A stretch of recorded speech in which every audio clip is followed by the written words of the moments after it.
Welcome to Oklahoma Echoes, a podcast dedicated to preserving the stories of Oklahoma veterans. This show exists to honor service, capture legacy, and give Oklahoma veterans a place to tell their story in their own words. If you know a veteran who needs to be on this show, or if you're a veteran yourself, I want to hear from you. You can email me directly at reddirtveteranstories@gmail.com. If you're new to the podcast world, make sure you like, subscribe, comment, and share. It really helps the channel grow and ensures these veteran stories reach more people. Last but not least, if you believe in this mission and you want to help support these stories and these veterans with a donation, please do so at our website at oklahomaechoes.com.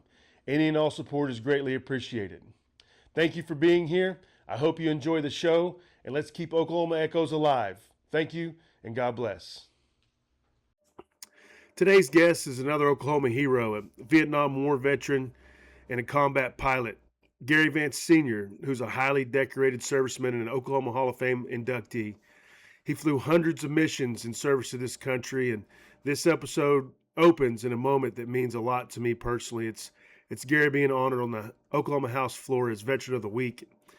He was the final veteran I had the privilege to recognize there, and there couldn't have been a more fitting man for that moment. And once again, small towns raise uncommon men, and Pawnee, Oklahoma did it again. And let's get to his story. Please welcome Gary Vance Sr. It's now time for Veteran of the Week. Representative Burns. You're recognized to present our Veteran of the Week.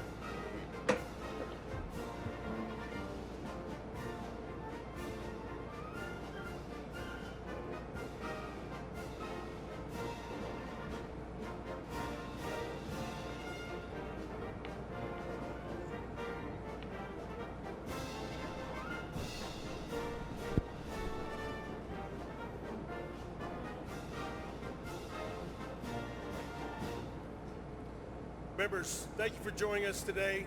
Before I get into the Veteran of the Week, I want to introduce his wife of 62 years, Gail, on the floor with him, and his family. If you guys would stand up in the gallery and be recognized.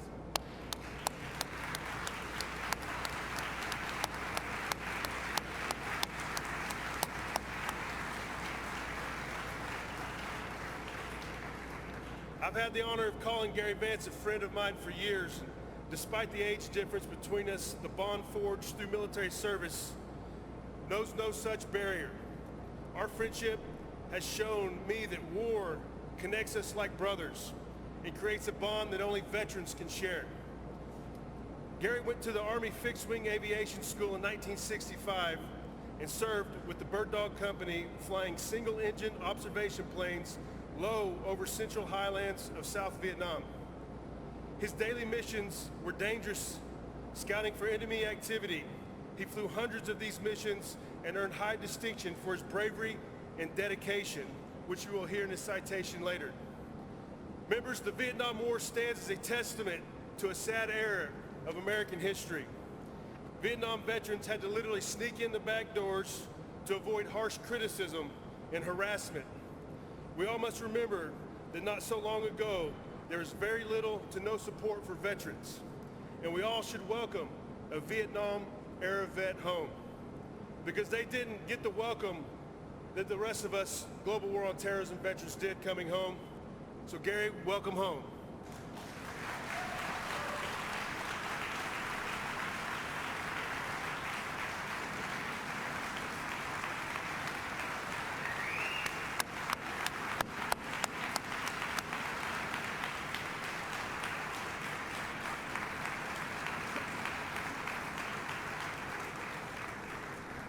I believe it's extremely important to remember the famous words of Ronald Reagan, that freedom is never more than one generation away from extinction.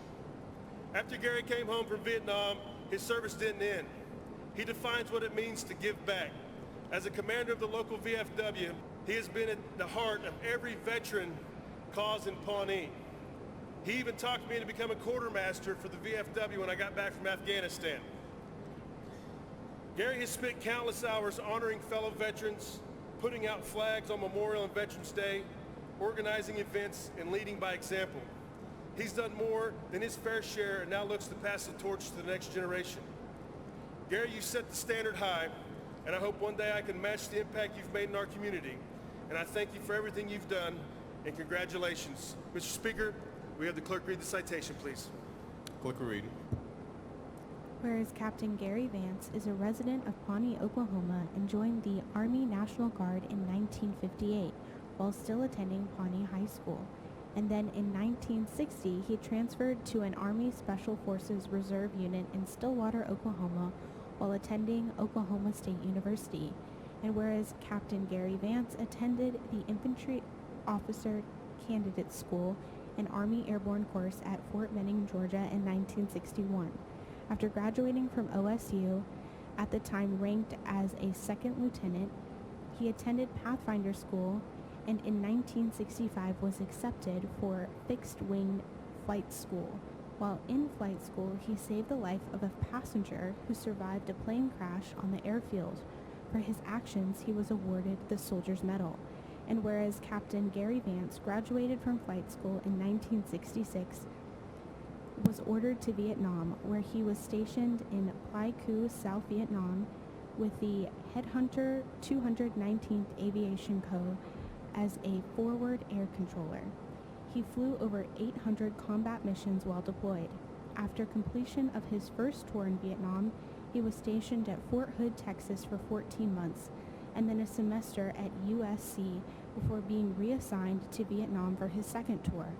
And whereas Captain Gary Vance was awarded the Distinguished Flying Cross, 2 Bronze Stars medals, 36 Air Medals, the Army Commendation Medal with V for Valor, the Vietnam Service Medal, and the Parachutist, Army Aviator, and Pathfinder badges, 2 Vietnam Gallantry Crosses, 1 with Silver Star and 1 with 2 Palms. He was inducted into the Oklahoma Military Hall of Fame in 2010. He was instrumental in forming the VFW Post 7966 and is currently active in the organization. Whereas the Oklahoma House of Representatives on the first session of the 60th Legislature takes great pride in honoring you, Captain Gary Vance, as Veteran of the Week, as the state of Oklahoma holds our veterans in high esteem and appreciates the sacrifices and contributions they have made to preserve our freedoms and way of life. Now, therefore, pursuant to the motion of Representative Ty D. Burns and Senator Chuck Hall, the Oklahoma Legislature extends to Gary Wayne Vance Sr. sincere commendations and directs that this citation be presented.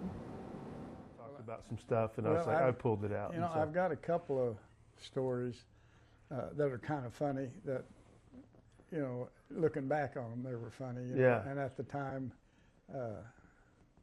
Well, it's a little sinister too, though, in the way we're wired in the military and the way we're done and what we're doing. There's always in law enforcement, same thing. You have that sinister, joking about things that seems most people don't get. Well, I was going to say, you can talk to somebody that's been there. They know what you're talking about. Oh yeah. The guy on the street was like, "That wasn't funny." You guys are freaking. What are you talking about? Sick people, right? Some of them don't get my jokes. Right. But, all right, well, and again, welcome to Oklahoma Echoes. Coming in, have a good friend. Known Gary for a long time. Yep. Gary Vance Sr. Was the commander of the local VFW here forever. Is how he dragged me in after I got from Afghanistan to be the quartermaster and save the VFW, which I'm glad you did that, by the way, just the sense of not just saving the VFW, but pulling me into that and kind of, pushing us young guys to get involved with our communities. And we'll talk about that again. But first off, I just want to thank you for coming in. Like I said, you're a big part of the veteran community in Pawnee County, and you were recognized as Veteran of the Week for me at the house. And it was one of those cool moments that I'm sure we're going to put on here, and they'll pull it off the website. And, that's why you ain't got to talk about your accolades. Tons of history and awards that you've won, and I know, and been inducted into the Oklahoma Military Hall of Fame, and so we'll talk about that. But first, let's just get in a little bit about Gary. Where were you born? Where are you from? Let's talk about that. Been in Okie all my life. I was born in Claremore, December 2nd, 1940. Wow! Happy birthday! Just recently, I'm a December 7th baby. Yeah, long time ago. But just lived there as a baby, and then my parents moved to Pawnee, and because my grandparents were from this area, and my mother's parents were from Cleveland, and I went one semester of school in Cleveland, first grade, and then moved to Pawnee and graduated from Pawnee in 1959. When I was a junior in high school, at that time we had a 45th Division unit here in Pawnee, National Guard, and several of the guys were in the class ahead of me were joining up and going on a 6 months active duty and then come back to the Guards. And so there was 5 of us from our class, junior class. We all decided that might be something to do. Right. And of course, 1958, nothing's going on. You know, Korean War's over with, and nothing else going. And it was kind of just something to do. But I joined during my junior year, and the summer between my junior and senior year, went to summer camp with the 45th down to Fort Hood, Texas. My first taste of active Army. And of course, I'm a private nothing at the time. Right. And one of the things that happened to me that first week down there, one of the company commanders there said, "Hey Vance, we need a key to the parade ground. Why don't you go over? I think B company or C company's got it." And I said, "Okay." So I ran over and I said, "I come over. The company commander sent me over to get the key to the parade ground." And he said, "Okay. Well, we don't have it. We gave it to A company." So I said, "Oh, okay." So I traverse over to A company, and I go in. And I'm trying to get the key to the. You know, I'm like I said, Just being a good soldier. I've been in the National Guard like 2 months, and I don't know about the military and the pranks they pull. And they sent me to D company. I was D company, and finally somebody said they used to have a clothes hanger made like a key. There is no key because the parade ground is not locked. And I felt so dumb, you know. I just like, boy, I really got pulled in, you know. But came back, finished my high school, stayed in the Guards the whole time.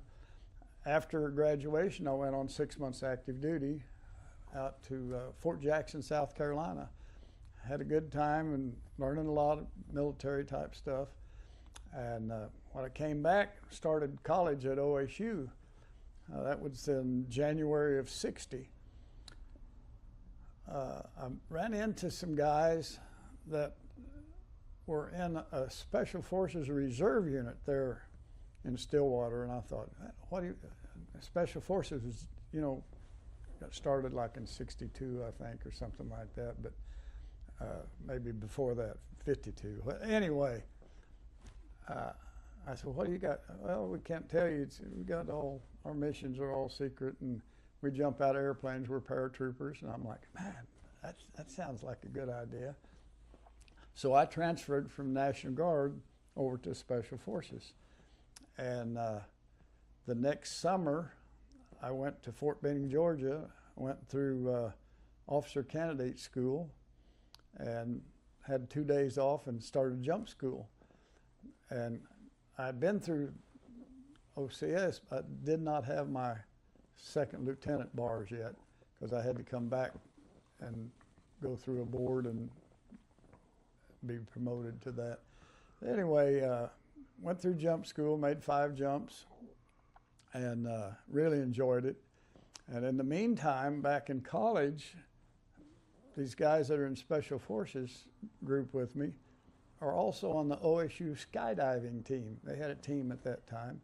So I joined that little club and started doing some free falls. And between my military and my skydiving, I ended up with about 35 parachute jumps. And I thought I just always enjoyed that.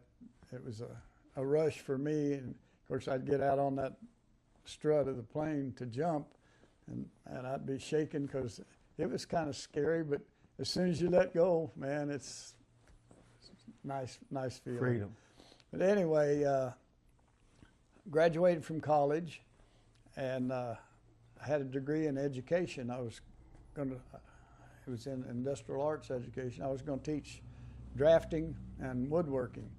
Well, at that time, that particular class was getting weeded out, and most schools don't have it anymore. But at that point, there was 2 openings in Oklahoma, $350 a month. And by then, I'd got married and had a son, Gary Jr., and having my lieutenant bars, and if I could get on jump status, I could go on active duty for about $550 a month. And I'm like, $350, $550. You know, I owed about $10,000 in student loans at the time. If I'd taught school, I'd only had to pay half of it back. But if I didn't teach, then I had to pay the whole thing. Well, anyway, my wife and I decided that I would go on active duty for a couple years and pay some of my student loan back, come back and teach school. Well, I was assigned to Fort Benning, Georgia. Went on active duty in May of '64 and got into a company. It was a support company. It had like 550 people in it, including a WAC detachment. And they put me in as executive officer. And of course, you know, I'm still a very green second lieutenant at the time. I had about almost 2 years as a lieutenant. Takes 3 years if you're in the Guards or Reserves to go from second lieutenant to first lieutenant. Only takes 18 months on active duty. I was too close to completing my 3 years. I couldn't get promoted to first lieutenant until that point. Anyway, the company commander was just returned from Vietnam, and he was there for, I guess, about 3 or 4 months, and was reassigned to go to the officer career course, and they promoted me to company commander. Like I said, I didn't have a lot of experience, but I was smart enough to know we had about 7 or 8 sergeants, sergeant first class, most of them, a couple of E7s, that had been officers during Korea, and they got riffed back. They would either get out of the military or drop back to enlisted. These guys all came back to enlisted. I would call on them, and I'd have them in the office, and I said, hey, I got a problem with this. You guys ever had something like this happen? And I'd get ideas from them. And I think I got a lot of respect from them of taking their respect. Excuse me. Anyway, while I was company commander, I had a guy come in as my executive officer, and he had polio and been in an iron lung when he was a teenager. So when he smiled, one side of his face didn't smile, and he'd been in an iron lung for a couple of years. What's iron lung? Well, back there, when you had polio, they would put you in this tube, and it kept pressure on you and helped you breathe. And a lot of people died from polio, and they finally got the shots and got that over with. And he survived it. Okay. But he told me one day, he said, I think I'm going to see if I can go to flight school in the Army. And I said, man, I think that'd be great to be a pilot, you know. But I said, you know, pilots are up here, and I'm down here. And he said, I got all the paperwork. Let's put in for it. And I said, well, you know, I got 35 takeoffs and no landings because I just always jumped out of the planes. And he said, well, let's put in. So I filled out the paperwork, and we both mailed it in.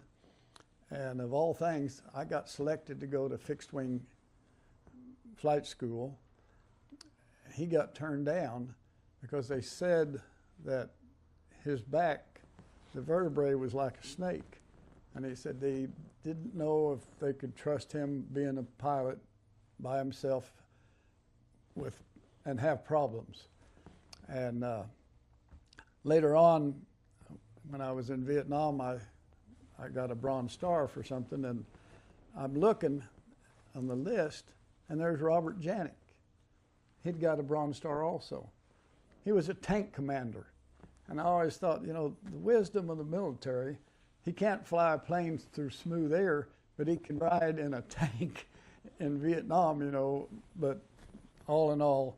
But anyway, I completed flight school, and while I was company commander, I was executive officer, I got a chance to go to Pathfinder School, which is an advanced jump school.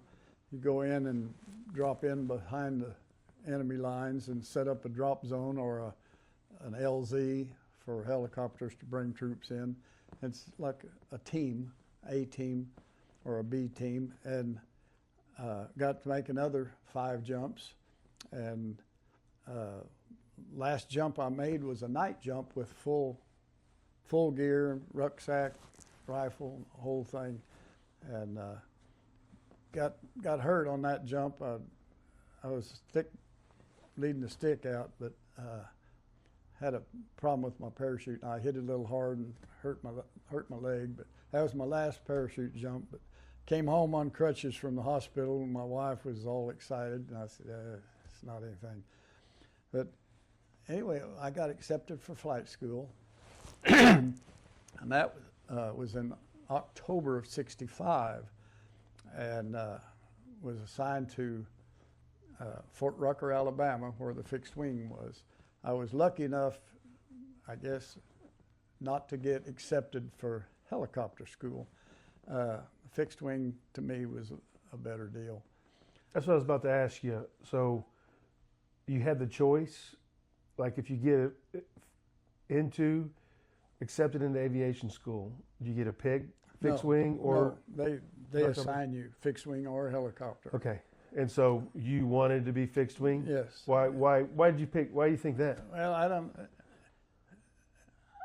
Well, you're biased now towards it because you've flown so long. Of course, but helicopters didn't scare me, but I couldn't see how they could fly.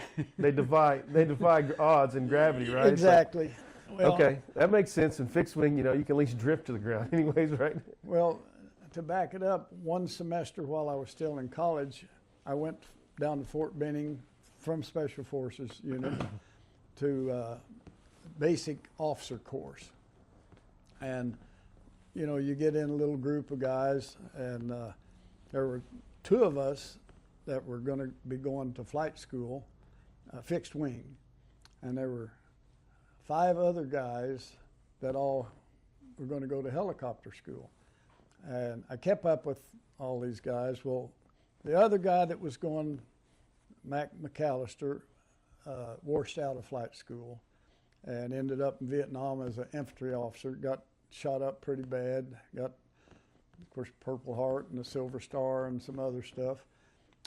The 5 guys that I ran around with that were all going to helicopter school all got killed in Vietnam flying helicopters. My first assignment was to fly the little O1, or they call it L-19 Bird Dog. It's a tail dragger, little 6-cylinder plane. It's like a Cessna 150, if you know what that is. It doesn't have a tricycle gear. It's got a tail dragger, rear wheel, in other words. I got assigned to a unit just south of Pleiku, up in the Central Highlands. They call it 2 Corps. There was 4 Corps in Vietnam. I Corps, or 1 was up on the DMZ and down a ways past Da Nang. Then 2, 3, and then 4 was way down south where all the rice paddies are. And of course we had rice paddies where I was at too. But in Pleiku, there was an outpost called Chil Rio.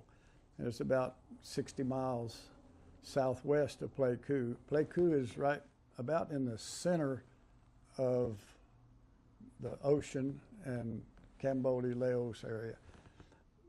So I was southeast of there about 60 miles. We're 2 airplanes there, another captain and myself.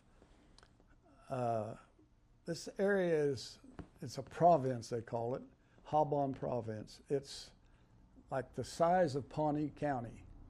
And you'd go out in the morning and maybe at 8 o'clock, fly till 10 or 10:30. Just fly around the countryside looking at things, looking for enemy activity. You know, you fly over an area, after a while, you know, I can still point out things in my mind where I flew over all the time, just like I know Pawnee County, where the roads are, where the lake is, that kind of things. I would go out and fly for a couple hours in the morning and come in around 10 or 10:30. The other pilot would take off when I came in and be doing a different area of the province. And then in the afternoon after lunch, I'd go back out and fly another 2 or 2.5 hours. Come 3 o'clock, the other guy would come back and fly again. The next day we'd kind of reverse it. He'd go out early, I'd come out right before noon, and same thing in the afternoon. Sometimes you'd get out and you'd get in some activity, you'd find some bad guys out there and maybe call for gunships to come in, or if you can, we were not allowed to put an airstrike in because we were Army. There was also an Air Force bird dog pilot there.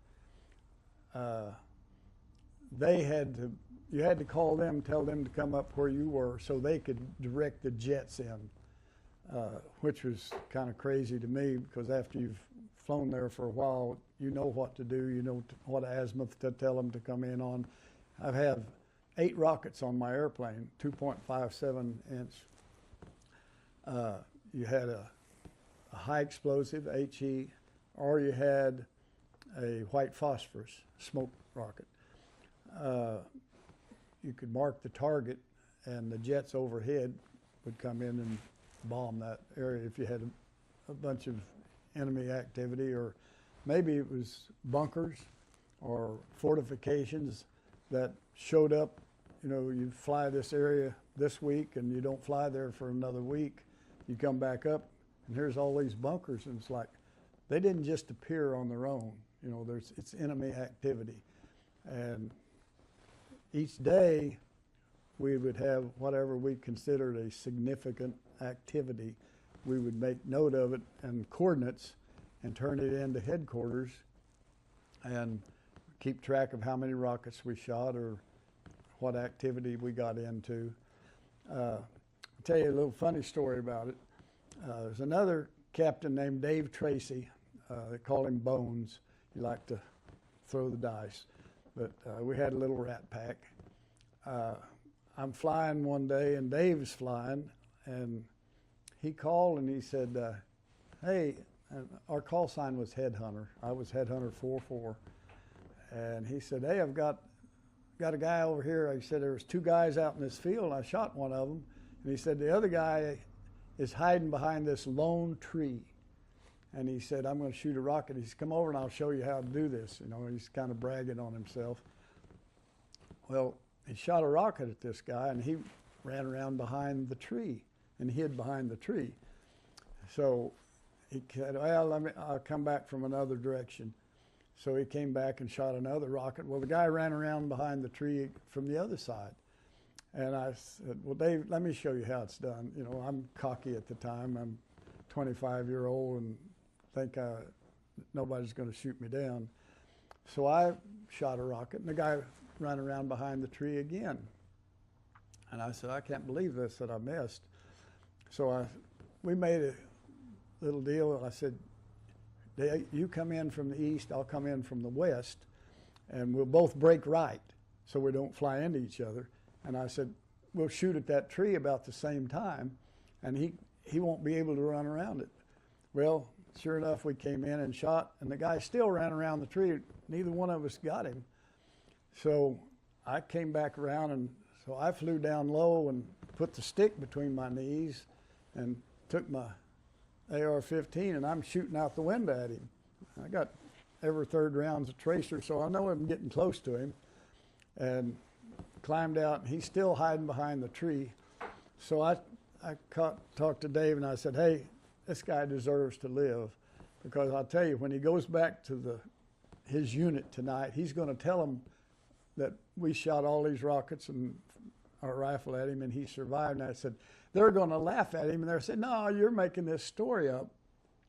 So we got in a formation, and we flew down by the tree and waved our wings at him and flew on off, and he lived for another day. But that was kind of what our mission was to fly around and look for these guys. And about the second month I was there, the unit that went over in 1965, those guys were starting to go home, their DROs. Up on the DMZ, the same thing was happening, so they were losing some guys. So for some reason, the company commander sent me TDY to the DMZ, and the Marines at that time were in combat right there on the DMZ. I got involved.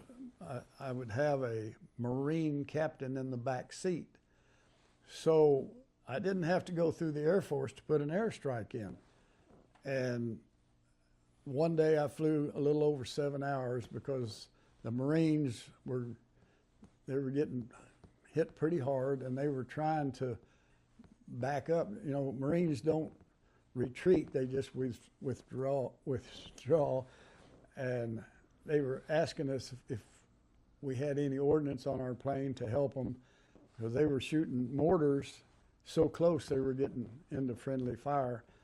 And I flew north into the DMZ, and I was probably 300 or 400 feet off the ground, and I could look down towards the ocean, and there was about, I would say, at least 100 yards. There was a trench that had an NVA about every 5 feet. And of course, as I flew by them, they spun around and was shooting at me. And I pulled out, and the captain, Marine captain in the back seat, had jets overhead. And so I pulled out, shot a rocket, and marked this trench. They came back around and dropped napalm right down that trench, which gave the Marines a chance to withdraw and get back, get their wounded and those killed out of action. I was about out of fuel, so I flew down to a little place called Dong Ha and came in to get refueled. And like I said, I'd only been there, I don't know, a couple of months. And I didn't realize what really war was like, I guess, at the time. I thought when you get killed and they put you in a body bag, you know, they bring you in, they carry you over, and they lay you down. It wasn't happening that night, because the Chinook came in and landed next to me while I was refueling, and the guys were sliding these body bags off in a big pile on the tarmac, took off and went to get more guys. And at that time I realized, you know, you could be in deep trouble if you didn't know what was going on. And I felt sorry for all these guys, and of course it was, at that point, it's war. And my wife's cousin, Jimmy Tucker, was flying an F-4 up over North Vietnam, got shot out of the sky and never recovered. And so at that point I thought, you know, every one I get is one for Jimmy. And I don't regret what I did, but I didn't help win any war or anything like that, because that was in '66. We were still going until '75, and 58,000 plus guys later dead. we didn't accomplish a whole lot. In retrospect, looking back now, I'm proud of what I did and proud of what all the other guys did. Wouldn't trade that for anything. But I've had second thoughts, as I look back, and I'm 85 years old. What a life I've had since then. And Jimmy was 24 years old when he got shot down. He had 2 kids. They never really knew him. They've asked me, tell me stories about my dad. Look at what I've had my whole life now compared to what he lost out on. And that's the burr that I guess is under my saddle blank. When you lose somebody that I started 2nd grade with him and all the way through college with him, and then married his cousin. So we were best of friends and hated to lose him. Yeah, there's just no answers to that. They start talking about that survival guilt. Why him and not me? Right. Yeah. And people don't understand that burden sometimes, and that's one of those weird things about war. We sign up to die. I mean, that's literally what we do in the military.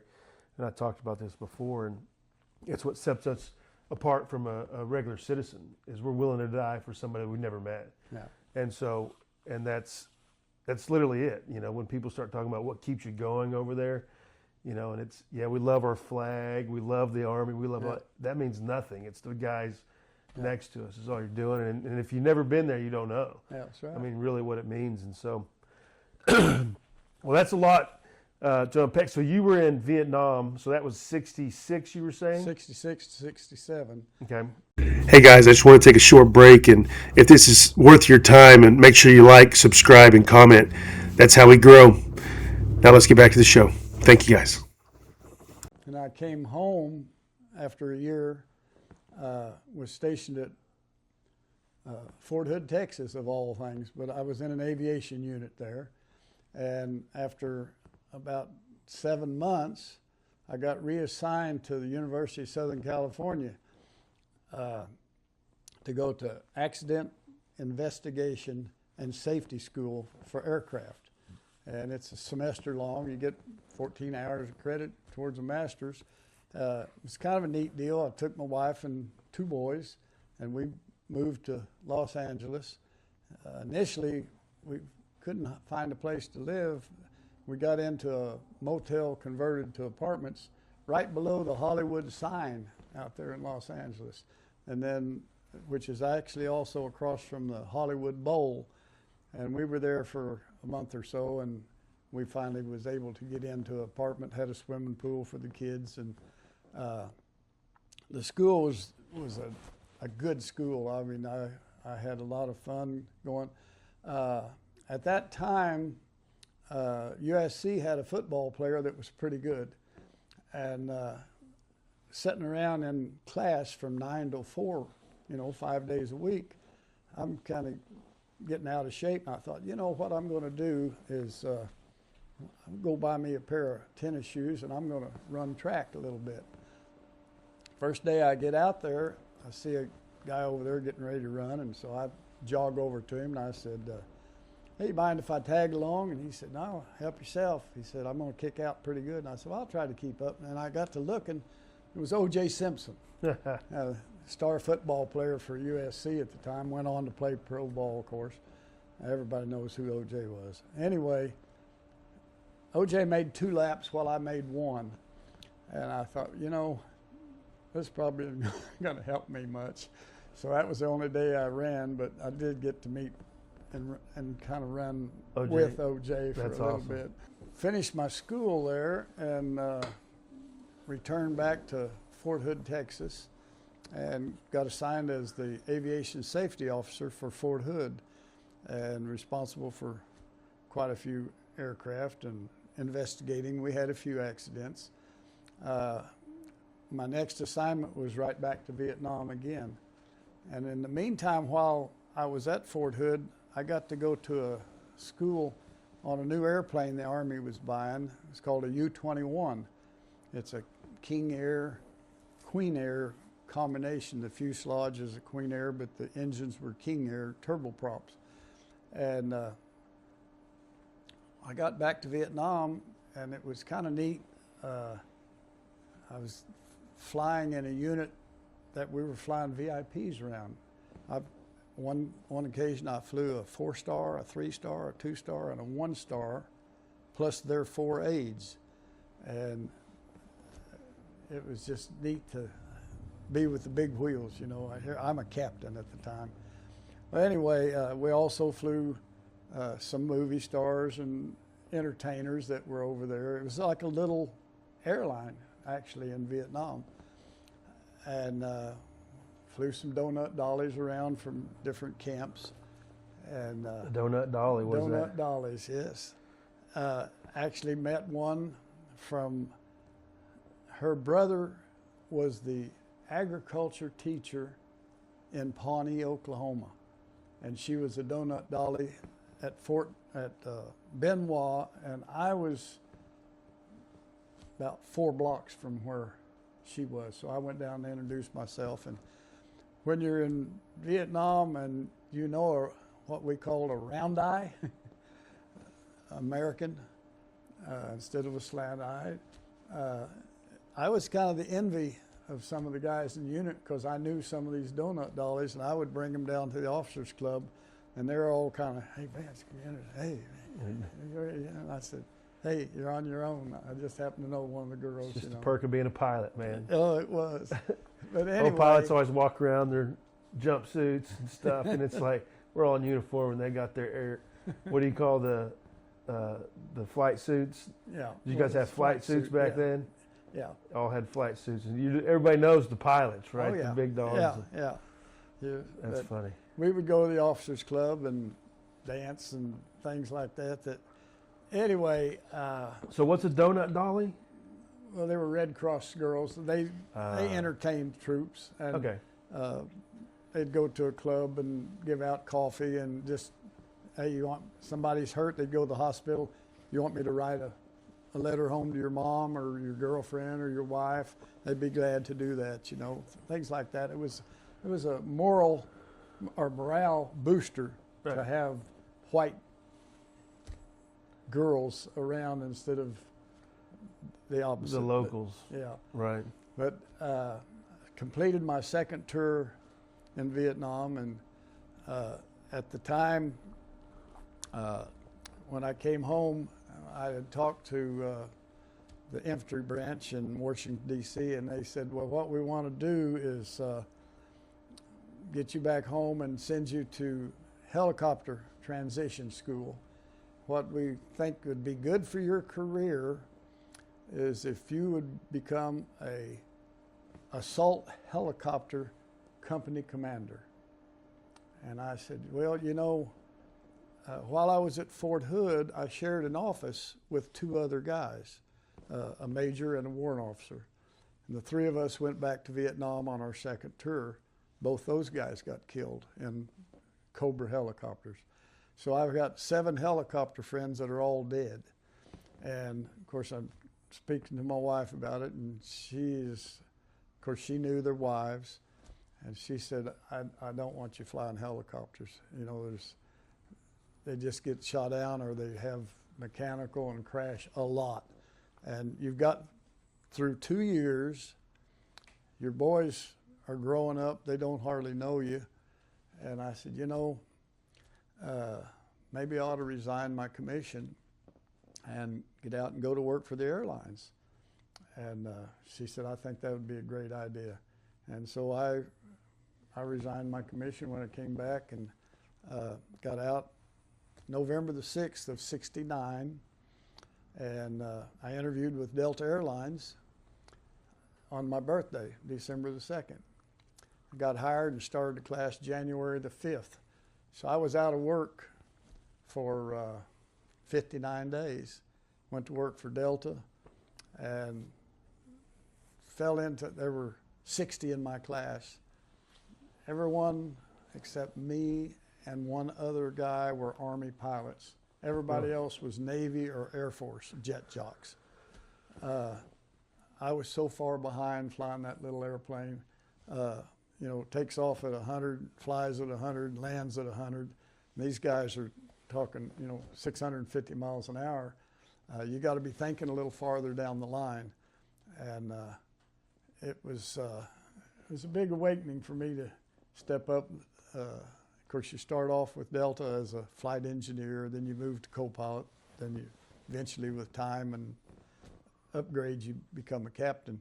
Took me like 17 years to make the jump all the way up to be a captain. So, but anyway, had a good life as an airline pilot and flew for Delta for right at 28 years. And retired in 1st of November of 1997, 3 years before I had to retire. And I've been retired now 28 years. So Delta's still paying me retirement. They're probably wishing I'd kicked the bucket so they could quit paying me. They've paid me for as long after I retired as they did while I was working for them. That was a good life, and we enjoyed. We had free passes and lots of good things there. But So total time in the military. had So with guard and everything together, you had 12 years. 12 years, and then so I had 2 trips to Vietnam, and then get out, go to Delta, and fly for almost 30 years, 28 years. Yeah. And then, so did you regret your decision at that point? What was your? You know what I regretted, and I still regret it. I had 12 years. I was 29 years old. I could have got in the guards or the reserves. 8 more years, I'd had a retirement from the military when I got to be 60. When I went to work for Delta, they discouraged you from being in the guards because if you got a weekend with the guards and they need a pilot, they don't, military takes precedent. They couldn't say anything about it, so they would discourage it. They said, "Oh, you'll be a millionaire when you retire anyway, so you don't need to be in the guards or reserves." Of course, they didn't tell us that in 2002, Delta Airlines would go bankrupt and cut my retirement money way back. So, but it was just something that happened. Well, it's. I'm glad you brought that up because we start talking. A lot of my soldiers, the 20 years I was in the guard, they'd ask, should I get out? Like until you have your civilian life intact, you never want to get out of the guard. And it's funny you say even more that you didn't want to tell them. So I've got jobs and I know buddies. We don't tell them we're in the guard. No. Because we're deploying so much. We're doing things like employers didn't want guard people. Right. And you think it's a feather in the cap. Well, it's not to a business owner because they don't have precedent over you. The military does, Right. And so you wouldn't tell them you were in the guard until you got hired. Then you're like, oh yeah, I got withdrew a weekend. They're like, what? You're in the guard? Like, oh, it's the only way you can get a job, really. And so it's really crazy. I know this blows some people's minds when I tell them that. I'm like, no, like there's very few, like the county. I resigned from Pawnee County Sheriff's Office because I didn't want the burden to hold a spot. There's only 6 of us. Yeah. Like they need to fill that spot. So I just completely resigned before 07 Iraq and then come back and decide if I want to come back in, and so. Well, and back in my day, the guards weren't being pulled up Right. and activated like they were for Iraq and Afghanistan. The whole 45th Division got called up and they're, shipped out. And, I want to talk a little bit about the guard aspect when you first got in. More importantly, so Les Crocker, Special Forces guy. I don't know if you know Marvin Shire, which is my uncle. It's my granddad's brother, which he was in the SF too with that. So talk to me about that group, because obviously, now it's obsolete. It's gone. Yeah. What was that as far as, because it was out of Stillwater, correct? Right. Well, there was actually an Oklahoma City team and a Tulsa team and then Stillwater. So there were 3 of them. And for our summer camp, like with the National Guard, we would all go usually down to Camp Gruber and make our jumps down there. We'd make 2 or 3 jumps. And escape and evasion, you'd jump at night. Then you had to go from wherever you landed to point A through the jungle or through the timber and try to get back to, and they would have aggressor teams trying to capture you, and it was just you're playing war, like you did when you were a kid. You shoot, bang, bang, and I got you. No, you didn't. And that kind of stuff. But we're of course shooting blanks, but it tried to get a little bit of realism to you in case we got called up. So they brought that in there just for what year is that? That was from 62. Like I said, I left in 64, but. So we're prepping for Vietnam at that point. Well, not necessarily, because the language we were studying was Russian. Oh. And you can't speak Russian. I can't speak Russian. They tried to teach us. They have a class, an hour-long class of. I'm with the you. alphabet is. I can't do any other language. Well, it's just so foreign, Obviously. But we would have on weekend drills in the Special Forces, like we would go out to the lake out west of Stillwater. I can't think of what it is, but anyway, we would have problems out there night. Lake Carl Blackwell? What's it? Yeah, Lake Carl Blackwell, and we would be in there and camped out and. See, and I've tried to get some training. You can't train on public ground anymore. I was like, man, I've got great places out by the river. Like, you want to do some real training? Like, oh, we can't. We got to go to Gruber. And I'm like, man, that sucks. So you guys are going to Lake Carl Blackwell and training in the woods there. Right. And also down by Perkins on the river, they call it Horse Thief Canyon.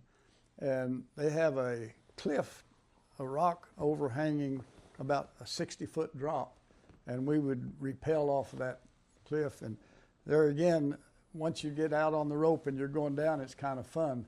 But when you first lean out and you're looking 60 feet down and your arm is shaking that rope so bad you can't hardly hold on. Once you fall, and of course you got to brake with the rope to slow you down. One of our guys went out with another guy and their girlfriends in college.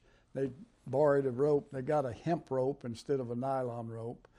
And the one guy went off the cliff and set his brake, and the rope broke, and he went down, broke his ankles and a wrist.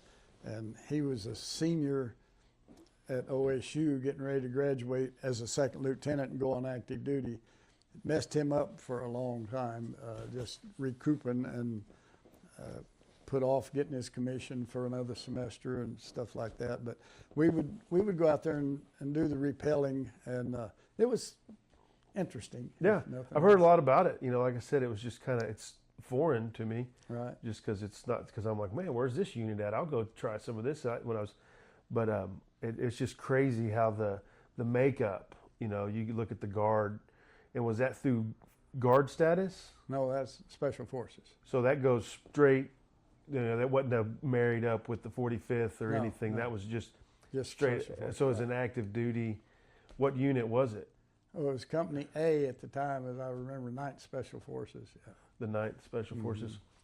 Yeah, no, I've heard a lot about that, and so that's interesting. It's Les Crocker, obviously. Right. I unfortunately is no longer with us, and was one other great man that I always wanted to drink a beer with and talk some stories with, and so never got to do that. So interesting thing about Les Crocker, when I was in college, in the summer, I worked for Les Crocker as a plumber's helper, and I was enlisted when I first got in Special Forces, and even in the National Guard. He was the first sergeant in the National Guard in Pawnee.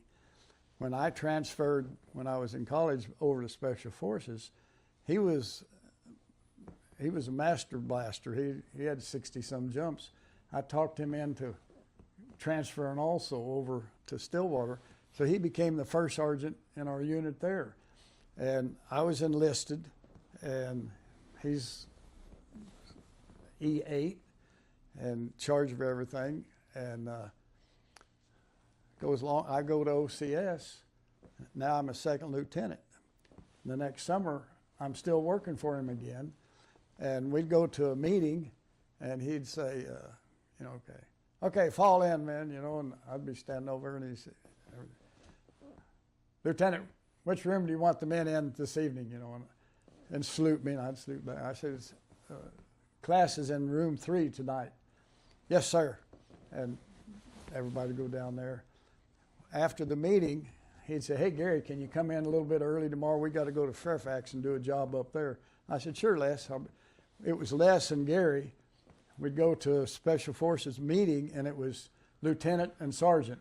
And we never had 1 ounce of ever problem about anything. And sometimes after reserve meeting, we might stop off and have a beer together. Yep. And say, hey, can you come in at 7:30 tomorrow? Yeah. And we grew up, I grew up together underneath Les. And that's cool. Yeah. Yeah, it's, you know, Captain Trent, which was my commander at Delta, and he passed away. He was a major later on and named the highway up in Ponca after him, and Mike Ward. But it was funny. He'd do the same thing. Right? It was like when we'd go out, we'd go somewhere, and of course, interesting man, right? You go to the bar, he'd just take a guitar and start playing it and singing like, whoa, what, this guy's crazy. Ranger, jumped into Panama stuff, like cool guy. And call him by his first name during hours or after hours, but it came as soon as we hit formation uniform, it was like, you call me Carrie in uniform, I'm gonna stab you. Yes, sir, you know, and he was like, don't call me sir here. And I was like, so that's a cool, it tells a lot, you know, when you're putting on different hats. And how things are going when you're in the professional mode versus the civilian mode, which again, another thing some people don't understand. I hear some kids call coaches by their first name and it drives me nuts. Yeah. It's coach whatever. That's you don't right. And we're losing that. We're losing the respective titles, and just because, I mean, even kids saying Ty, calling you by your name instead of dad, you know, that's like, it's still like, no, hold on. Yeah. Don't do that. And so yeah, Les was a cool guy, and that's interesting to follow a little bit of that. I'd like to step back just a little bit about my first tour in Vietnam. One of the requirements for us as a safety factor, we were supposed to be flying at 1,000 feet, and we call it VR, visual reconnaissance. We're flying around looking outside, looking for enemy activity. If you see something going on that you need to shoot a rocket for, we were supposed to climb up to 1,500 feet, roll in, and at 1,000 feet, fire a rocket and pull out.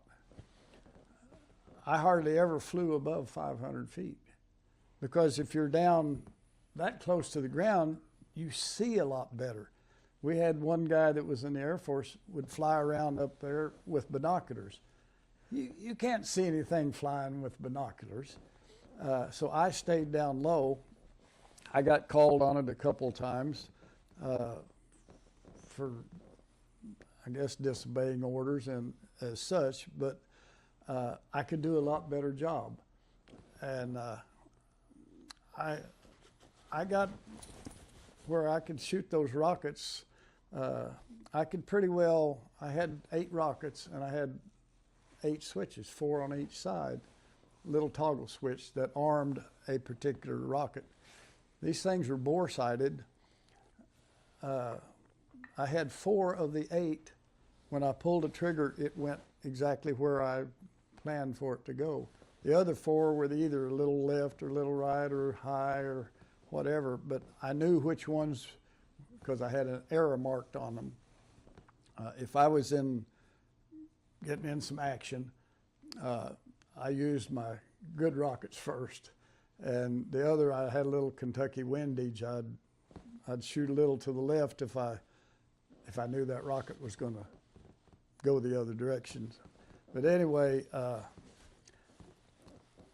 I got into several altercations with guys out on the ground, and you know, you turn into a hero, and you're just doing your job. You're not really a hero, but they think you are, because when they're on the ground and they're getting hit and they're maybe getting some wounded and whatever, and you fly over and you spot the enemy and you shoot some rockets in at them, and they're able to get out of the deal without getting killed. When they get back to base camp, they think you're done a great job, you know. Absolutely. And I got, when I was talking about up on the DMZ, that one day when I flew 7 hours, I felt I really done a good job of saving some Marines' lives. Nobody ever said anything to me about, hey, that was a good job. You know, we just done our job. Flying down south over our home unit there, they lost the antenna to the radio, and they couldn't make contact with me unless I flew right over them. And so I did that several times. And of course, each time I'm over, I'm getting shot at. When I finally identified where the bad guys were, I got some helicopters come in, and they put me in for a distinguished flying cross. I'm thinking, that was nothing. You should have been with me up at DMZ, you know, when really all hell broke loose. But I did get the distinguished flying cross, and I thought, you know, they way out. I'll go ahead and take it because something that I did that I thought was a good job that I didn't get any recognition for. And this one, I didn't really feel quite that I deserved something that One to that what deal, but stature of the first it one. all works out, you know. Yeah, no, it's I'm telling you, the air is why I say here, you know, it's lifesavers, and I know exactly what you mean by that. And so, so the tiers of the air, let's go into that, right? So you have choppers. Obviously, it's probably why you didn't want to be below the deck of 1,500 feet, because that's chopper deck, right? Right. And then you guys are 15 to whatever, and then Yeah. you have the fast movers, Right. you know, the fighter jets higher. So would you orchestrate with helicopters and fast movers, or who was you mainly with? Well, where I was at, it was out in the boonies, so to speak. We were 60 miles from a base camp that had jets at Pleiku or over Quignon on the beach. Being in the Army, I could get a hold of some assault helicopters to come in and shoot some rockets or machine guns. And assault helicopter, Because I was right? Army Okay. instead of Army Air Force. So all the fast moves were Air Force. Yes, And so there we go. That's probably the biggest difference was. So you're fixed wing right, in a small single prop plane with the tail dragger. right. And then you have the choppers, which Cobras. No. What else in the Well, Hueys? they had the little, called them Loach, the little bubble helicopters like the Kiowas Bell is what we call helicopter. them in Afghanistan, but Yeah. thank God for them, right? But Yeah, so they were Army, right. and then all the fast movers were a different branch, Air Force, and of course up on the DMZ there were Marines. right? But yeah, and it was interesting. I got in trouble one time, and I will tell this story, but I was flying down on the river by a Special Forces camp, and I saw one guy in black pajamas with a rifle going a trail next to a rice paddy, and there's a group of trees, like say an acre size, and I shot at this guy, and I had the crew chief in my back seat, and so I circled around and went down to about 50 feet to fly by him to look at him, and I told the crew chief, I said, see if you can see anything. We had heard there might be some Chinese guys, advisors working with these Vietnamese, and I said, see if you think he's anything, you know, Chinese or whatever. And as I went by, I thought it was one lone guy, not knowing that in this timber, I don't know how many guys were in there, but as I went by, they started shooting at me. And as I pulled out, of course, I knew they were all in the timber, and I climbed up, and I got on guard frequency, and I called for anybody with ordnance, and two A1Es, which is a fixed wing prop plane, not a jet. Hobo 25 and 26, still remember their call sign. They said, hey, Headhunter, what you got? And I said, I don't know. I said, I think maybe I got 15 people in a group of trees down here. And I said, they're shooting at me. And I said, you got any ordnance? And they said, well, actually, we're out of ordnance. We got some 20 Mike, which is 20 millimeter cannon fire. And I said, that'll work.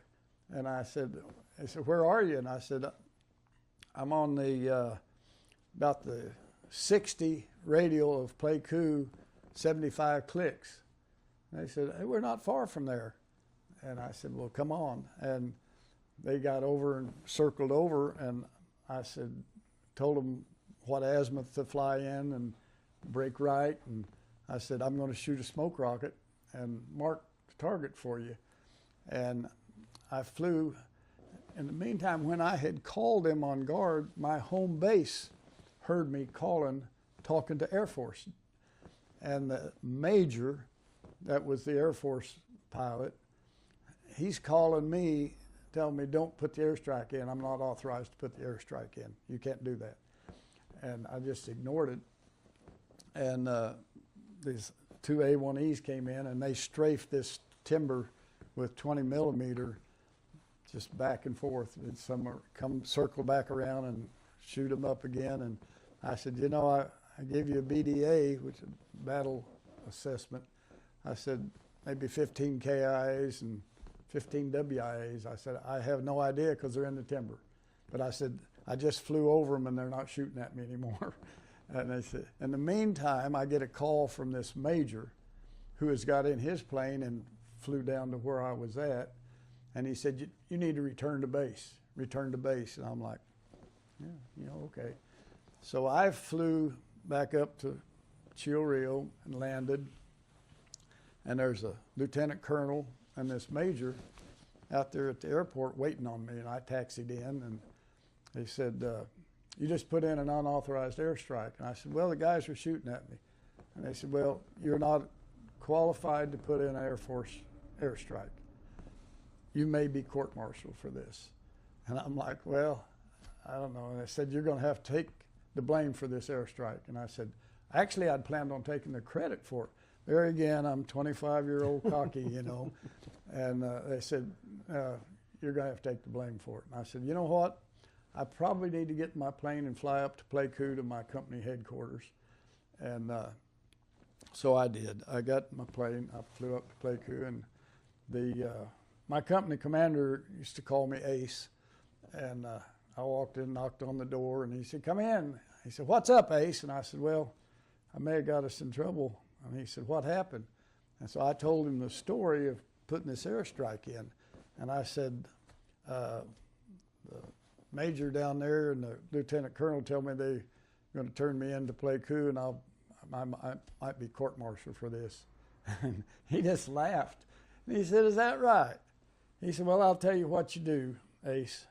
Go over to the officers club, grab you a steak, eat it, enjoy it, get in your plane, fly back down there, and tell those SOBs we're going to take the credit for that airstrike, and if they have any problem with that, come see me. And I'm like, yes. And nothing ever came of it. But the major told me one time, he said, don't ever do that again. And I said, well, you better hide and watch, because if they're shooting at me, I'm going to return fire. And that's the game I play, because I'm still thinking about my cousin Jimmy that didn't come home. And so anyway, that's just one little story, but to me, that was leadership. That company commander, it was a major, he backed me. And huge. That means an awful lot, when, especially if you kind of do something a little shady in the first place. And he said, oh, we'll take the credit for that airstrike. And I appreciated him so much. And like I said, nothing ever came of it. Yeah. But Yeah, that's one thing I'll tell you. You can say whatever you want about Roger Price, but that, as a sheriff's deputy, he had your back. yeah, That goes a long ways, and that's good leadership. yeah, I mean, they may not do things right, but they had your back, and that goes along. You see a lot of it. You know, I don't know if you've watched any of the Sean Ryan show with the Navy SEAL guy that got thrown into prison for murder, Yeah. and some guys, and then he's wrongfully accused, and it's like everybody turned their back on him. It's like, oh my gosh, right? And they scare the hell out of you that you're going to go to prison all the time, anyways. Right. Like if you kill somebody that's then got a weapon, you know you're going to Leavenworth, and so it makes you worried, you know, at the time, I'm sure. But when that guy, you know, your commander's like, got my back, it means a lot. Yeah. Well, I had a sergeant in the 45th, the National Guard, when their unit was getting ready to be deployed to Afghanistan. He asked me if I would come down to Fort Gruber and give a talk to the guys. There were like 350 guys, and he said, "I'd like you to come down and talk about leadership." And I said, I can do that. So I just told them the story. I said, there's two types of leaders. And I said, I'll tell you two stories. And I told them the story about the captain or the major backing me when I put the airstrike in. And I said, when I was working for Delta one time as the flight engineer, there was a guy back in first class that had moved over and was sitting on the flight attendant's jump seat and talking to some guy, and the flight attendant came up and was complaining about it, and the captain said, well, Gary, go back there and tell him to return to his seat. And I said, okay. So in the airlines, if the captain sends you back, you have his authority. So I go back and I said, sir, excuse me, but I said, you need to return to your seat. I said, we've got, you know, this is only for flight attendants. And he said, I'm not hurting anything. And I said, well, I know, but you're probably not, but you need to return to your seat. I said, the captain sent me back to tell you. And he said, well, then you need to get your ass back up to the cockpit. And I said, well, I'll go tell the captain that, I guess, that you don't want to cooperate. And so I went back up to cockpit, and I walked in, and I still remember that captain's name too. But I said, Mike, told me to get my ass back up here. And he said, what? And I said, yeah. He said, well, he's probably not hurting anything. And I'm just like, no, you're supposed to back me. You know, you sent me back there as your representative. And I said, now, guys, and I told that story first. And I said, now, here's the other story. And I've told them about putting in the unauthorized airstrike. And 350 guys stood up when I said the major told me to go get a steak and go down and tell them, you know, they all stood up and went, woo, woo, woo, woo. And I said, I know I got them in my hand now, you know. But those are two examples of leadership that I told these guys, and it made a difference to me because as I moved up and became a captain with the airlines, I knew that if I ever sent a guy back there, if he got what static that I got, I would have said, call ahead when we're landing. I want police to meet the airplane because I want a guy arrested. He interfered with our flight. And I would have done it.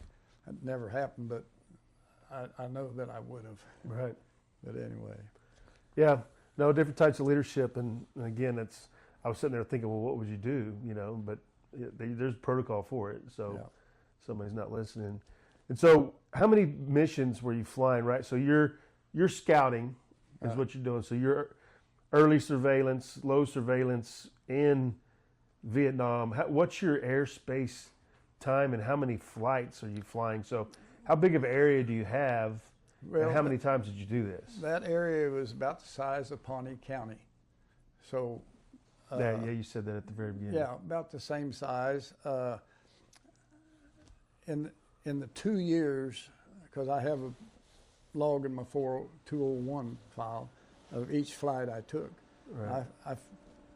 Those two years, I flew a little over 800 flights. Wow. So it was, most of them, of course, was in the first year. But and second year, I didn't get shot at because I'm flying at 10,000 feet.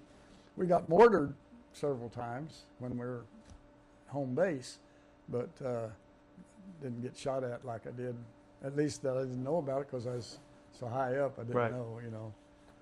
But Yeah, no, that's it's interesting. Like I said, I never really thought, didn't even really know they were surveillance fixed wing planes, yeah, until I met you and we talked about it at that time.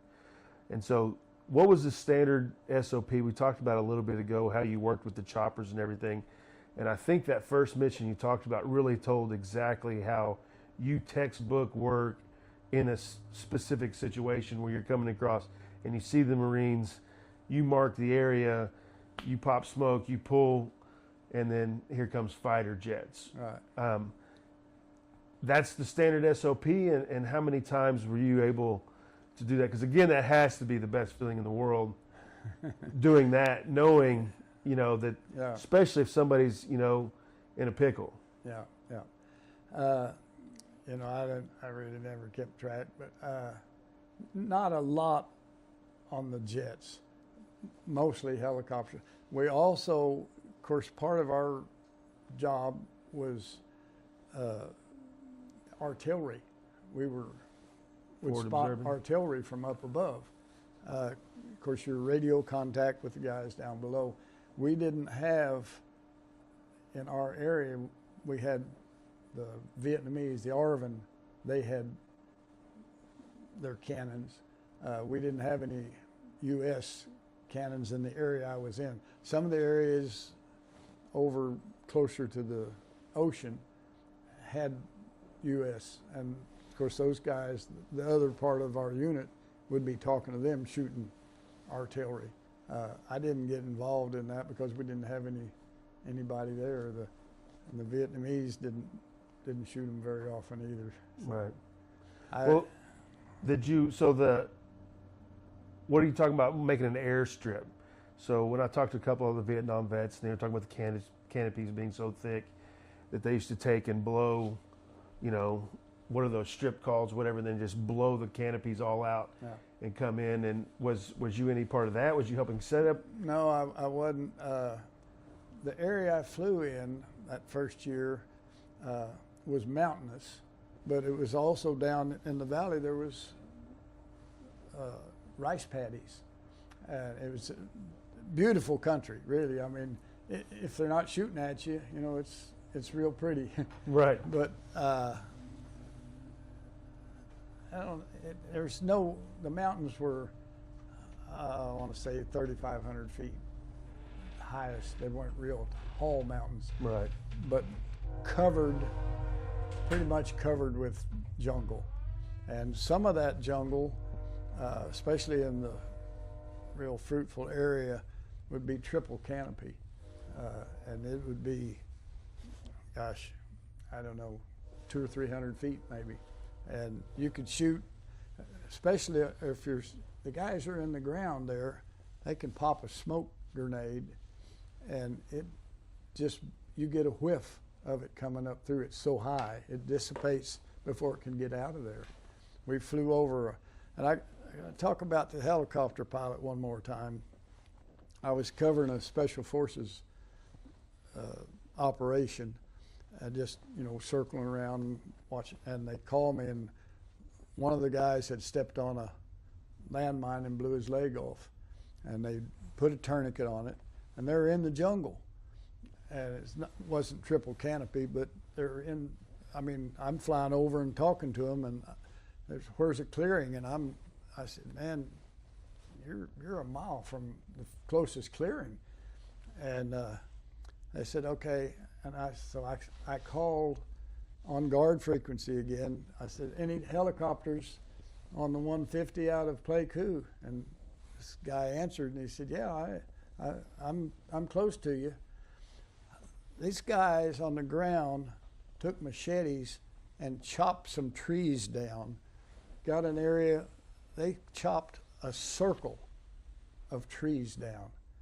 And this helicopter came over, and I said, here's pointing out where it was. Of course, I'm circling. This guy was probably an 18 or a 19-year-old helicopter warrant officer. And he said, yeah, I see you. He flew over and flew down that circle of clearing to get this guy that's got a leg blown off. And as he's going down, I can see the blades hitting some limbs, and leaves and little limbs are flying. And he goes straight down and picks this guy up. They put him up on a helicopter. He comes back up, and he said heading for Pleiku, and he took off for the hospital up there. I never kept up with whatever happened to him.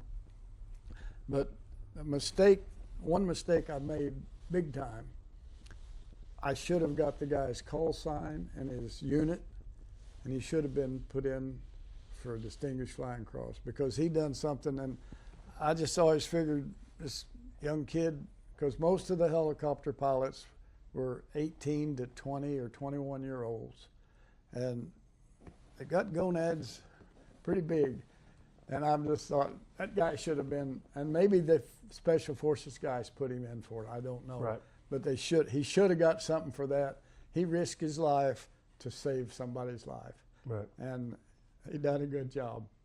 And Yeah. I'm proud of him. It was cool to watch, right? Yeah, it was cool to watch, you bet. Yeah, and so I didn't even realize, because I told you about Joe Day. He's from Ponca City, and he was with the 25th ID, and then he went with, I think that's the same patch he had on his wall, and he was a door gunner in the Hueys and did like some night resupplies and got shot down 3 times. Like, it's just crazy. He felt more like he was going to survive more in the chopper than on the ground, which tells you, it's, the gonads of these guys, they're doing these things. Right.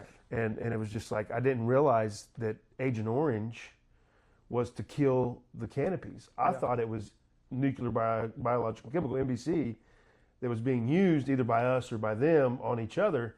No clue that it was to kill vegetation. Oh yeah, you could, of course I used to occasionally I'd see them spraying the timber, and I'd fly over and just fly alongside of them, give them a wave or whatever, The crop duster plane, type. which would have been more like your drop flying too. Yes. And they would spray that timber, and it just, all the leaves disappear. It'd just be brown like it's wintertime. Yeah. You could see down through there a lot better, of course. I mean, how many acres do you think we put Agent Orange on in Vietnam? I don't know. Someone told me one time that we spent enough on ordnance, on bombing Vietnam. We could have taken that money and poured 6 inches of cement over the whole country and had money left over. Wouldn't have had I don't know who. It'd be a lot who like made that story. It'd be like up, Afghanistan too. That's like, it'd be put a lot of interesting to pounds know. out there. I know Wow. those rockets were at that time. I think they were $135 a piece. Army cost. Right. And I wasted some of them. There was, at the end of a Special Forces Camp Valley, there was a big rock bluff down there. I don't know, probably, 6, 7 stories high, just a sheer rock. I used to fly down towards there and shoot a rocket into the side of that. What I was doing was trying to put my initials into that rock. So I wasted a little money on maybe rockets. you have to go try and find that rock one day, see if you can see your initials on it. That area was all small timber. And I Google Earth that same area, as I know exactly where it is. Yeah. It's all metal buildings now, just row after row of some kind of manufacturing now. Of course, that's 50 years ago. A lot has changed. Yeah. My tennis shoes that I've got on are made in Vietnam.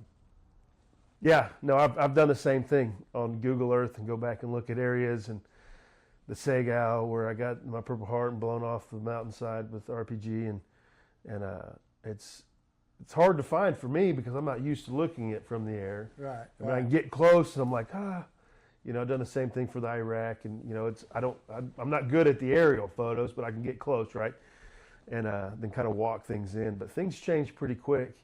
That'd been interesting to look at, and we had some foreign exchange students. I'm like, hey, show me where you live, and like, Google Earth's cool, right? It's pretty neat. But well, one of the things that was kind of neat flying in that particular area I was at, a place called Bamituit, Teddy Roosevelt used to go over and do his big game hunting in that area. There's a big, massive encampment over there of just, I don't know what you'd call them, just hunting, not shacks. I mean, these are big complexes where they would go over. Because close to there, lots of times I'd catch a herd of elephants out in the clearing, and you could fly down and kind of buzz them, and surprising to me how fast an elephant can go. They will run into the timber and just stop. And you'd see like a herd of deer, maybe 25 or 30 to a herd. And they look like big Jersey milk cows because they got all the grass. You know, the grass, elephant grass is 5 feet tall. They got all the grass they need. The river right there by them. They're just out there, peacocks. Sometimes I'd be flying and I'd catch a glimpse of something bright green in my eye, and I'd look over and it's a flock of parrots flying along. You know, they're chartreuse green. They shot a tiger one time near our camp and brought it in. A leopard. The operations officer paid the guy, I think, $15 for this leopard, and I put it in the back seat of my plane. I flew down to Bammy to it to have it tanned, the skin tanned, and he took a portable radio and a fifth of whiskey and traded it to that guy, and a month later I went back down and picked it up, brought it up. They done a nice job on the skin. The eyes were didn't do a very good job, but he said, that's okay. When I get back to States, I'll have him put some regular eyeballs in it. They had a Bengal tiger, and that thing was 7 feet long probably. I mean, big tiger, and the guy wanted $40 for it. And I thought, well, I could take it down and have it tanned out. And I thought, you know, bring that home, my wife would say, why did you bring that old nasty thing home? So I didn't. And I went to Bangkok on R&R one time, and they had some for sale in some of the stores, $500. And then later on, it became an endangered species, so you couldn't even bring them back to States. And if you did, at that time, they were worth about $2,000. And I could have had it for $40, and I passed on it. And of course, my wife said, "Oh, I'd love to have had that," you know. But Of course, right. passed up on it, you know. But as I said, the country that I was in there, you get up in the mountains and off some of that area is beautiful country. It's kind of reminds you of like when you're going up Colorado, up in the mountains like that. I've never seen any snow. I don't think it ever got cold enough for snow on the peaks or anything. But beautiful country, though. Like I said, and the animals, wild animals, just roaming around. You know, like I said. Yeah. So what was the, you know, as far as Pawnee, being a Pawnee the whole time, and when you come back from the Vietnam War, you know, obviously we see the media and we see what's going on and the big anti-war push and the hippies and, you know, peace and love, no war kind of deal. And what was it like in Oklahoma or for you in Pawnee when it came to that, the perception of the war? Well, you know, like I said, I came home in November the 6th, and they were having a program at the high school for Veterans Day. And of course I was on leave, and they asked me would I come up for the program. And they had, I think, some guy from Korean War and somebody from Second War too, and they had me from Vietnam.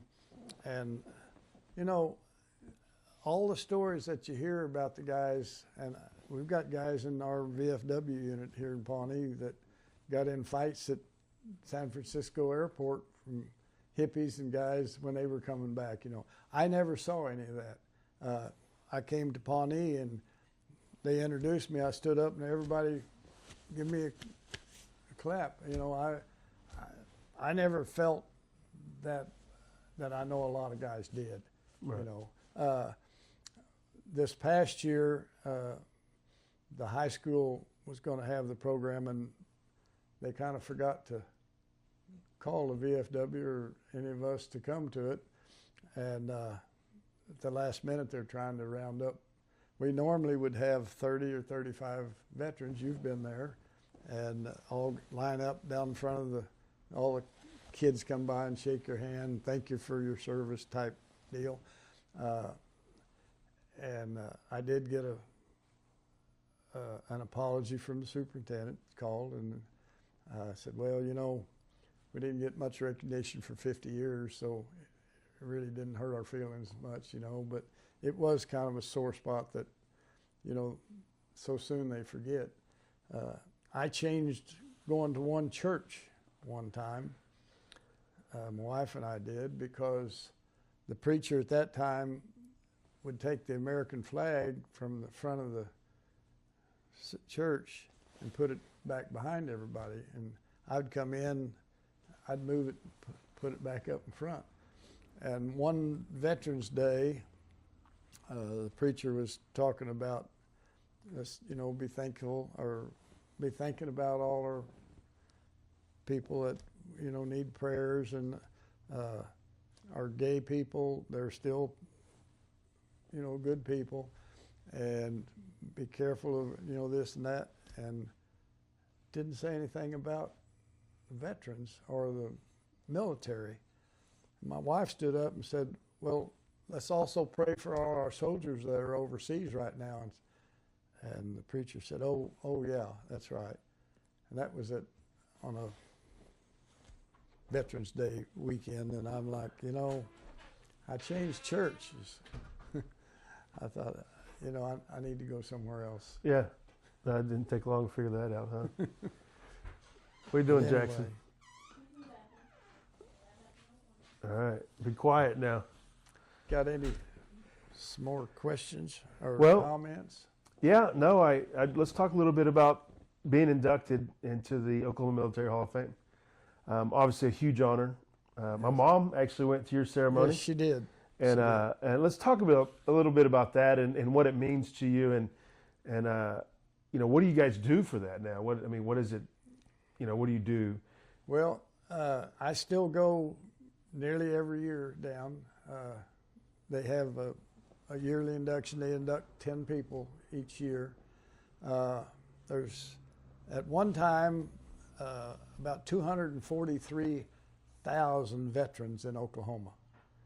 And the Oklahoma Military Hall of Fame, we're in our 15th year now of inducting 10 people each year. So it means there's 150 of us out of 243,000. So you talk about being honored, and there's the year I was inducted, there was a couple of guys that were Medal of Honor winners. Nice. And I'm like, you know, I'm in real good company when you're in with guys like that, you know. Yeah, it's quite a distinguished honor, you know, and Yeah. it really is. And I know, you know, it's one of, you know, I've talked to other buddies that's done thing, and, you know, it's on a lot of people's goals, you know, when you start talking about, you know, being in the Oklahoma Hall of Fame, which is, you know, pretty cool when you start talking about the veteran world and recognition, and it's interesting. Like I said, I didn't even know they had it until you'd been inducted. Right, yeah, in 2010. In 2016, Oklahoma State University decided to have a Military Hall of Fame. And of the, well, like I say, 150 of us that are in the Military Hall of Fame, 15 of us are OSU graduates. Nice. So in the basement of the student union, there's a little brass plaque with my face on it and my name and some stuff on there, which was another great honor. President of OSU, we had a ceremony and bagpipes and the whole deal, you know, and it was really nice. And my granddaughter Morgan, we were standing there looking at that, and she said, you know, Papa, the nice thing about this is I can bring my kids over here to the student union sometime and say, see that? That's my papa. Yeah. And that really, that got to me good. It is, and that's one reason I started the podcast. So, this will be, solidifying your history as well, and kind of like your book, right? One of your granddaughter made for you, right? And so it's your life history, and this is cool. Like I said, this gives me some ideas of what I was kind of want to do with the show, and for publishing a book for each person that comes to the show. And so, first and foremost, Gary, thank you for your service. Well, thank you for everything you've done. For yours too. Well, yeah, you're welcome, and thanks for what you do for Pawnee and VFW, and like I said, your passion of the torch. And I really meant it when I said that day on the House floor that I hope I can do just half of what you've done for the veterans of Pawnee County and the surrounding area. And it's I feel like that's been my new push and my obligation. And so I can't thank you enough for coming in and best wishes. I've enjoyed it. Yeah. No, it's been good. Like I really do appreciate it. And I appreciate our friendship. And like I said this earlier too. It was the first time that I seen we're war bonds people in ways that there's no barrier in age. Yeah, that's right. It really is. It's the friendship that me and you've came. I come back from Afghanistan, right? You're my neighbor, right? And you come over and you tell me the story about chasing the guy around the tree, and I'm just like, this is the coolest thing ever, But you never would have told me that story if I wasn't in the military. That's right. And so there's a bond that comes with that, and you guys, that whole Vietnam era, in the Vietnam War, there's a lot of symbolisms with the Afghanistan War. And the more I talk to the Vietnam veterans, I see a lot of it. Yeah. But the one big difference is the care that we have for veterans right now is we're in a good place right now. And I'm really happy and fortunate to be a part of that era. And so thank you for your service. Well, thank you for everything you did. And congratulations, Well, Hall of thank Fame and everywhere. Right. And Well, when for me anyway, I watch on television Band of Brothers, movies, Saving Private Ryan, movies like that. When you see the bond that those guys have, you understand it. You know exactly. I'm that guy right there. Yeah. And these are my buddies right here. I know exactly what they were going through. Yeah. No, it is, and it's different. Like you said, you just like the people not thanking the veterans, and we don't do it because we want thanks. Oh. It's just people don't know the cost and the weight of it all. We're seeing more in mental health. Obviously, you guys are a lot tougher generation than we are, and the mental health part's becoming very, very big. And I know you're still involved with helping and doing things for people, and it's not going to go anywhere. It's Right. going to keep coming around. I think we find more about it, and it's become one of my missions. Finding some mental health issues. That's not just a bottle of pills and a VA rating. Yeah. There's actually help out there that we can get. That's not just therapy or a bottle of pills. It's actually some mind altering, the TMS stuff, the magnetic stimulation, and of course we know Shane Nuttall, huge TBI, and learned how to walk, talk. He's actually the very first episode that's dropping. Right? So, good. And so there's stuff out there that helps, and so hopefully we can get to a point where we're not just giving the medication short term. Now let's look at some long term medicine here. And one of the things that we do here at the VFW, of course, we've got wheelchairs and canes and crutches and little stools that go in the tub or in the shower that you can sit on while you're taking a shower, and we're always open to loan those to anybody that needs them, not just veterans, but specifically veterans. And if somebody else, I've loaned out a wheelchair to a guy this past week that's not a veteran, and he said, "Can I pay you for this?" I said, "No, you can't pay me for this." Right. I said, "We're loaning it to you." I said, "You use it as long as you need it." And I said, "When you get through, bring it back." Yeah. And he said, "I'll do that." And with that being said, guys, anybody that's out there that's not part of the VFW, American Legion, get involved. There's a lot of good things locally that we really need to start getting more involved. And I know you've been pushing pretty hard on us young guys about this with the local, 7966. And so, again, thank you, Gary. And I can't thank you enough. Thank you. It's been good. I think that's awesome. I love the book, though.